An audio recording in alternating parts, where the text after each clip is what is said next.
fazer uma breve apresentação. Vou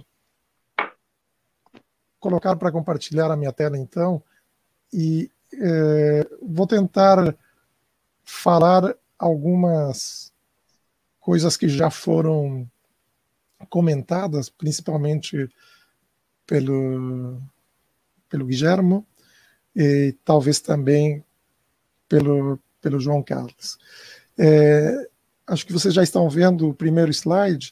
No primeiro slide tem uma representação à direita em cima, que é o que eu faço. Eu faço simulações, isso aqui é um boneco virtual, que aliás é exatamente a cabeça do meu filho, e com um celular do lado irradiando, e estas cores representam a quantidade de radiação dentro da cabeça quando tu estás falando no celular. Eu vou pensar alguns assuntos apenas dos que já foram falados. A primeira reflexão é que falar em relação ao bioeletromagnetismo. João Carlos falou bastante das relações que se considera, as normas consideram a matéria inerte, não a matéria viva, não consideram a interação com os processos e os sistemas biológicos das pessoas. E o Guilhermo também falou que a norma do ICNIRP coloca que não considera outros efeitos biológicos. Realmente, a quantidade de conhecimento acumulado sobre a relação entre as ondas eletromagnéticas e os sistemas biológicos, que estou chamando de bioeletromagnetismo, lembra esta figura do iceberg. Nos congressos se usa muito esta figura do iceberg. O que sabemos é aquele 10% que está em cima da linha da água, né? Por baixo tem uma quantidade de conhecimento a ser desenvolvido, a ser procurado e pesquisado, muito, muito grande. Então, é uma área que tem realmente muitas incertezas. Eu quero também trazer apesar de todas essas incertezas, elencar um pouco de um número grande de organizações que estudam, no caso, os efeitos biológicos e, mais especificamente, os riscos à saúde desses efeitos. Então, Guilhermo já citou o IARC, né, Agência Internacional de Pesquisa no Câncer, é a Organização Mundial da Saúde. Tem os entes governamentais, as agências governamentais, no caso dos Estados Unidos, seria o FCC, no caso do Brasil, a Anatel, que com um viés mais da gestão do negócio das telecomunicações, também estudam e colocam normas de proteção. Tem uma série de organizações, foi citado o ICNIRP como uma organização não governamental criada no início dos anos 90, a partir das muito mais antigas IRPA ou ICRP, que cuidavam justamente dos efeitos de radiação, por exemplo, em casos médicos, né, radiação de equipamentos de raio-x para os operadores de saúde.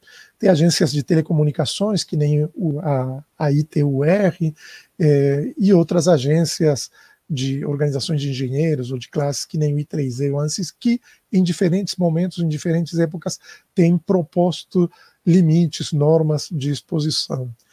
Tem algumas organizações mais novas, talvez um pouco menores. Eu trago o nome de duas, esse ICEMS e o ICBE, que são umas comissões internacionais de bioeletromagnetismo ou de eletromagnetismo. Tem sociedades especificamente organizadas para estudar os riscos das radiações de radiofrequências ou de ondas eletromagnéticas. Tem sociedades científicas, que nem a Sociedade de Bioeletromagnetismo, a Sociedade Europeia de Bioeletromagnetismo, sociedades de microondas, tanto norte-americanas quanto europeias, ou de antenas também norte-americanas e europeias. E no caso do Brasil, elenquei aqui uma lista de algumas sociedades também científicas brasileiras, de física médica, de engenharia biomédica, também de microondas, de eletromagnetismo ou de telecomunicações, que promovem encontros e simpósios e congressos onde uma pequena parte pode ser os efeitos biológicos das ondas eletromagnéticas. São sociedades mais amplas. Então, todos esses efeitos ou riscos realmente são estudados por um número grande de pessoas, alguns com foco específico, outros já com interesses mais amplos ou difusos, e que chegam a diferentes conclusões.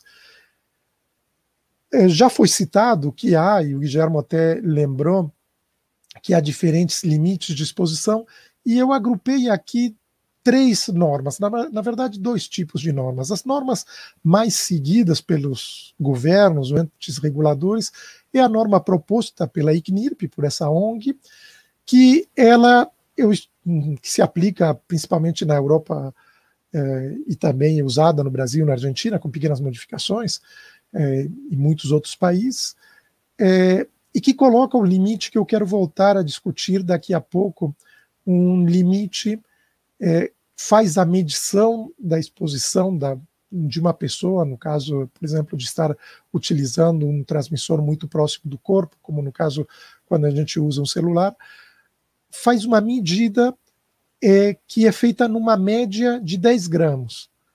É um cubo de 10 gramas que contém 10 gramas de tecido. Eu vou querer discutir isso. E nesse cubo, então, é calculado qual é a potência dissipada. Então, vai ser esse valor, essa taxa de absorção específica, SAR, o pico, o máximo, medido em miliwatts, então, por gramas, então, uma densidade volumétrica de potência, se a gente converter essa massa em gramas, num determinado volume, e tem um limite que é recomendado. E essa recomendação, mesmo da última revisão, que já nos citou que era de 2020, da ICNIRP, na primeira página diz que considera apenas efeitos térmicos. O João Carlos citou, considera apenas matéria inerte, aquecer a matéria como se fosse matéria inerte, como se fosse apenas um objeto e não um sistema biológico vivo. Tem outras normas, tem uma norma do FCC, muito próxima, originária de uma norma feita pelo I3E, que tem uma lógica muito parecida, mas que faz essa média de potência, mede em 1 grama, em cubos de 1 grama. São cubinhos, então, menores. Isso vai ter uma implicação importante, a gente vai ver daqui a pouco. E tem um valor limite parecido, um pouquinho menor. Mas também a lógica, né, a racionalidade por trás desses limites são apenas de efeitos de aquecimento. E tem muitos outros efeitos das ondas eletromagnéticas. Um efeito das ondas eletromagnéticas é a gente ver, né? Nós temos olhos que enxergam a reflexão ou a onda eletromagnética na faixa visível, na faixa que o Sol emite principalmente. Mas tem muitos outros. O João Carlos citou a melatonina, tem uma glândula pineal, daqui a pouco eu acho que eu consigo ilustrar numa simulação onde fica, que ela reconhece a presença ou não de radiação e com isso faz, eu também não sou médico, a secreção da melatonina, que é importante para o descanso, para a recuperação, enfim, para o sistema imunológico. Tem uma série de outras legislações e pequenas normas de vários países que também foram citados, por exemplo, a Itália, a Suíça, a China, a Rússia, onde tem limites de exposição várias vezes menores. E tem uma reflexão bem importante que o Guilherme passou muito rapidamente, que fala dessas ordens de grandezas. Todos os processos elétricos ou eletromagnéticos, elétricos, magnéticos e eletromagnéticos, eles variam em ordens de grandeza em várias ordens de grandezas, 20, 30 ordens de grandezas. A gente não está acostumado a isso. Se a gente pensa em distância, a menor distância que eu enxergo é 1 milímetro, a distância onde mora meu amigo João Carlos, do outro lado do mundo, é 10 mil quilômetros. Bom, de 1 milímetro a 10 mil quilômetros são 7 ordens de grandeza. É isso, 7 ou 10? 10, acho que errei, 10 ordens de grandeza. Se a gente considera os processos elétricos, eles variam em 20 ou 30 ordens de grandeza, muito mais. Então a gente fica um pouco sem o mecanismo da intuição para saber a variedade ou a variação que podem ser dados para esses processos. Também foi falado, além destas normas, dessa classificação da IARC, que não é considerado nos efeitos ou nos limites das normas do ICNIRP seguidos pela maioria dos países, ou do FCC seguido nos Estados Unidos. Só consideram aquecimento. A IARC tem uma organização, eu queria trazer como a IARC chega a essa conclusão, que o Guilherme citou, de que as ondas eletromagnéticas de radiofrequência e também as ondas de 60 Hz das linhas de transmissão são possíveis carcinogênicos para as pessoas, né? Estão classificadas nesse grupo 2B. Pois bem, o que a IARC faz é uma meta-análise, é analisar as publicações científicas e tentar avaliar o grau de evidência. Se eles encontram, no caso, uma evidência parcialmente limitada ou parcialmente incompletas em estudos feitos com culturas, com tecidos ou com animais, eles classificam dentro desta coluna. Se encontram nos estudos com seres humanos também evidências limitadas, classificam nesta linha, desta tabelinha. Então, nós temos vários estudos ao longo dos anos, alguns muito interessantes, anecdóticos, a gente pode até comentar ou conversar, que mostram um grau de evidência crescente em relação ao efeito, por exemplo, carcinogênico das ondas eletromagnéticas de radiofrequências com animais.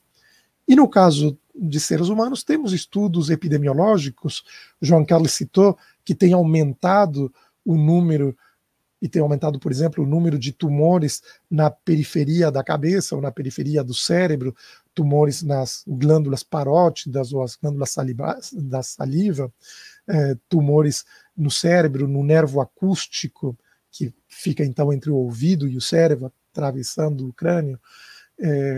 Esses tumores mais periféricos no cérebro, ou nestas partes da cabeça periféricos, eles aumentam de uma forma que é muito difícil de encontrar qualquer outra explicação, coincidentemente com o uso da telefonia celular nos anos de 1990, 2000, 2010, tem um aumento muito maior, muito mais rápido do que qualquer outro tipo de tumor. Tem alguns tipos de tumores até que tem um decréscimo, né? Mas a maioria tem um aumento, até por conta do envelhecimento da população, né? Então, tem algumas evidências também epidemiológicas, tem evidências de mecanismos, né? A mudança na barreira hematoencefálica, que é um mecanismo que protege o cérebro, né? O sangue que vai para o cérebro, um sangue que tem uma série de mecanismos, a gente poderia dizer, de filtragem para que moléculas pesadas não cheguem até o cérebro, que até, por exemplo, dificulta a quimioterapia, né, que seriam químicos de moléculas pesadas, e para ajudar na quimioterapia se usam algumas técnicas de eletroporação ou de ajudar com radioterapia para poder diminuir a dose do químico. Isso é conhecido e é praticado. Então, há várias evidências de que as ondas eletromagnéticas também para os humanos provocam alguns tipos de tumores, e essa evidência também é crescente.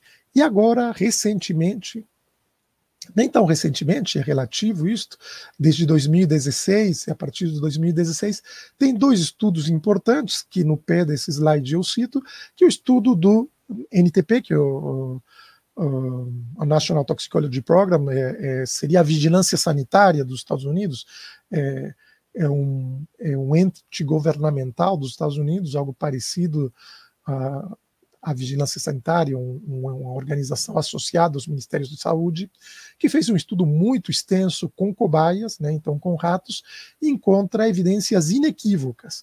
Então já não estaríamos mais em evidências limitadas com animais, estaríamos em evidências suficientes com animais. Tem outro estudo do Colégio Ramazzini, em Bolonha, na Itália, que, feito justamente estudando esse potencial de sinergias, de provocar aparecimento de tumores com a exposição a químicos, que nem os químicos que a gente usa nos defensivos agrícolas, nos pesticidas, né, que a gente também acaba ingerindo na nossa alimentação. Bom, os animais que recebem esses químicos e que também estão irradiados, também tem um aumento muito, muito, muito significativo e uma evidência mais do que suficiente de aumento de incidências de tumores. Então, os resultados dessas pesquisas importantes dos últimos 5 anos indicam que a gente está nesta primeira coluna. E isso aponta para que a classificação 2B precise ser revisada por uma classificação tipo 2A, provável carcinogênico, ou então diretamente para uma classificação 1, reconhecidamente carcinogênica. A classificação de possível carcinogênica das radiofrequências é uma classificação que precisa ser revisada e, seguindo os critérios da própria IARC, essa revisão deveria aumentar a classificação para um risco maior. Aqui apenas os slides para ilustrar este estudo, com o link do estudo do norte-americano, né, do governo norte-americano, feito em cobaias, que encontra esse aumento muito significativo de schwannomas e outros tipos de tumores. E aqui uma foto da publicação do Colégio Ramazzini, uma antena cercada com um dispositivo onde tem as cobaias sendo irradiadas. Se nos está assistindo o amigo Amâncio Romanelli, ele a gente ajudou na instrumentação bastante mais modesta que esta, uns 20 anos atrás já, de um estudo semelhante aqui em Porto Alegre, que encontrou alguns efeitos, por exemplo, também em relação à melatonina e à glândula pineal. Apenas por isso que eu lembro. Vamos voltar àqueles 10 gramas do ICNIRP e 1 grama da ICNIRP. Para fazer uma conta simples, os tecidos biológicos, alguns têm, claro, que uma densidade maior que a água, por exemplo, o osso é quase que o dobro, alguns têm uma densidade até um pouquinho menor que a água, que nem a gordura, por exemplo, mas em geral a densidade da água, acho que todo mundo vai concordar que é uma média bastante parecida à densidade dos tecidos biológicos do corpo humano. Tanto que a gente tem que fazer um esforço para mergulhar, também tem que fazer um certo esforço para flutuar perfeitamente. A gente tem uma densidade bastante parecida. Se a densidade fosse muito menor que a da água, seria muito fácil flutuar no mar. Se fosse muito mais pesado, a gente afundaria inevitavelmente. Sendo a densidade dos tecidos biológicos muito parecidos com a água, a gente pode pensar que um cubo de 1 grama, que nem o FCC usa para fazer a sua média, é um cubo de 1 centímetro de lado, 1 centímetro cúbico. E um cubo de 10 gramas é um cubo de mais ou menos 2 centímetros de lado. Pois bem, a onda eletromagnética, e me desculpem aí fazer um pouco de aula de teoria eletromagnética, ela vai sendo absorvida gradativamente quando encontra um material que é parcialmente condutivo, e como a gente tem sais dissolvidas no nosso organismo, a gente sabe que é parcialmente condutivo, tanto que leva choque, né? E quando encontra um material que tem uma constante de elétrica, que é uma outra manifestação, digamos, ou uma outra característica da matéria, que tem uma outra manifestação da corrente. A gente, em função disso, tem na teoria eletromagnética um parâmetro que se chama a profundidade de penetração pelicular, o efeito pelicular, o skin effect do inglês. E esse valor, essa distância, é a distância em que a onda perde ou chega a 37% da sua intensidade. Esse valor não é arbitrário, é de uma facilidade matemática apenas, mas esse valor é o que significa essa profundidade de penetração pelicular. Significa que, por exemplo, para uma onda de 100 MHz, que é o que é usado na frequência na FM, no rádio FM, a onda penetra 10 centímetros com intensidades maiores do que 37% da intensidade que tinha quando chegou na pele. Já para faixas, por exemplo, de 900 MHz, que é onde começou a telefonia celular, depois de 4 centímetros já caiu para 37%. Nas bandas seguintes da telefonia celular, usadas principalmente no 3G, no 4G, precisa uns 2,7 centímetros. Pois bem, no Wi-Fi no Brasil é usado 5,8 MHz, ou 5,5, na verdade, de 5,1 a 5,8. São 7 milímetros para a onda cair 37%. E no 5G vamos ter frequências até 26 GHz. Com frequências até 26 GHz, basta 1 milímetro para a onda cair 37%. Vejam bem, então, se a gente vai fazer uma média num cubo de 2 centímetros, se eu estou considerando a telefonia celular atual, até 1,8 MHz, e a gente vai ter essa onda vai ser basicamente absorvida nesse cubo, mais ou menos, e mesmo atrás do cubo, mesmo depois do cubo, vai ter ainda parte dessa onda. Agora, se a gente está numa frequência muito, muito mais alta, e eu fizer a média de um cubo de 2 centímetros, eu vou ter 1 milímetro, o primeiro milímetro com energia da onda, e depois vou ter 19 milímetros sem nada. A média vai ficar 20 vezes maior do que estou tolerando de energia naquele primeiro milímetro. Por isso a norma do IGNIRP, ela mesmo indica que tem validade até 6 GHz, no máximo 10 GHz. Ela não faz sentido, ela não pode ser usada em 26 GHz.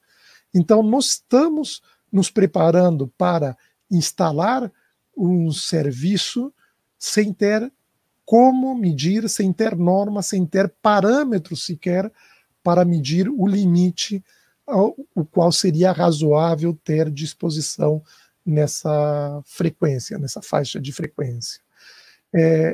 Aqui eu estou repetindo esses valores. Antes era uma animação mostrando dois celulares, deixa eu voltar. Era uma animação mostrando um celular colocado na frente dos olhos, muito perto, por exemplo, naqueles bloquinhos de realidade virtual, e esse esquema de cores, o branco é a maior intensidade, depois o amarelo, o laranja, o vermelho, até o azul e o roxo, intensidades mais baixas, e a gente percebe nesta simulação que o sinal, a onda que é emitida pela antena, ela é absorvida nos primeiros centímetros, isto para 900 MHz.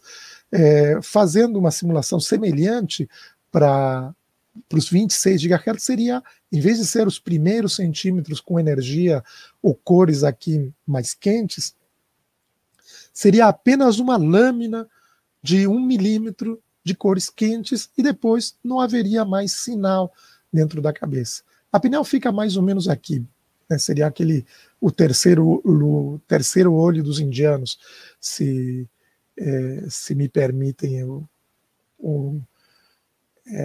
essa liberdade. Isto aqui é uma simulação mostrando o tamanho do cubo de 10 gramas. Né? Numa onda aqui absorvida em 1 milímetro, não podemos fazer uma média num cubo de 10 gramas. Né? Além disso, né, isso aqui de novo também é para 900 MHz, então o cubo aqui para 900 MHz é um cubo razoável de fazer uma média. Né? O cubo de 2 centímetros é até que razoável para fazer a média em 900 MHz, porque até uns 4 centímetros ou mais, essa onda ainda penetra com alguma intensidade. Agora, em 6 GB, não faz sentido fazer essa média, porque vai ter um decrescimento muito grande no fundo do cubo, e isso vai autorizar valores altíssimos na face, ou no lado mais externo do cubo. Em 26 GB é indiscutível isso. E aqui voltamos, então, àquela discussão que o João Carlos apontou bem. Tudo isto trata a matéria como se fosse um boneco de plástico, como se fossem materiais apenas. E não se trata de materiais, se trata de tecidos biológicos. Em 10 miligramas podem haver bilhões de neurônios, 1 bilhão de neurônios. As células são muito menores, cabem bilhões de células num cubinho destes, inclusive num cubinho menor, né? Num cubinho de 2 milímetros, cabe 1 bilhão de células, com suas membranas, e as membranas têm funcionamento elétrico, né? Ou são sensíveis aos efeitos elétricos ou aos campos elétricos. Para lembrar apenas para a discussão, qual é a situação atual do 5G no Brasil? O 5G no Brasil vai autorizar 4 bandas de frequências. A banda de 700, 2.3 gigas e até mesmo a de 3,5 GHz não tem, em termos de frequências e até mesmo de largura de banda, não tem muita diferença com o que já existe no 4G. Talvez o 3,5 GB um pouquinho acima do que já existe no 4G, mas não tem essa diferença. Tem sim aquela diferença que também o João Carlos apontou, de tu usar o teu aparelho, perder o controle do uso do teu aparelho começar a trafegar comunicações de outros aparelhos vizinhos para facilitar, para otimizar a comunicação da rede, sem considerar a vontade do usuário. Algo parecido com o que acontece com o Alexa ou com o Siri, que consegue usar o aparelho do vizinho para conseguir rotear o sinal. O 5G tem essa facilidade, vai poder ser, e é uma questão de direito bastante irrelevante, que por vezes é minimizada, né?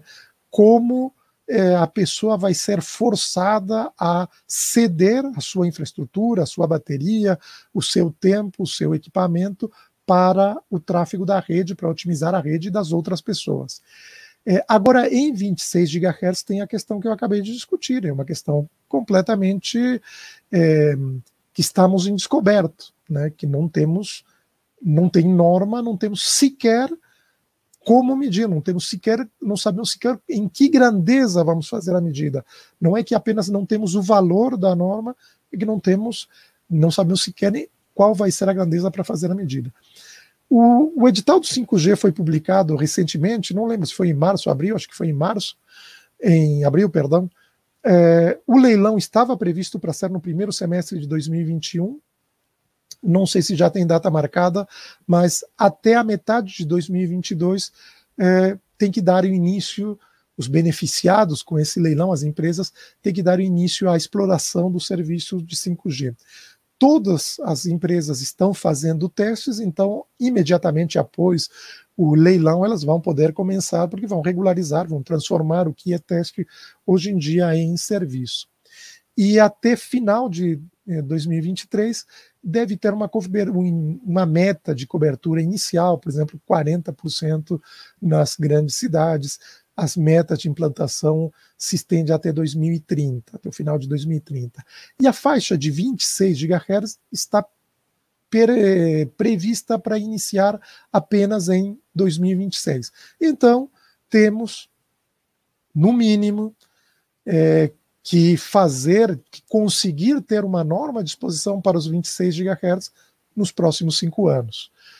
Senão a gente vai chegar no absurdo de liberar ou autorizar um serviço sem ter absolutamente nenhum tipo de controle. Era isso. Graças. Obrigado.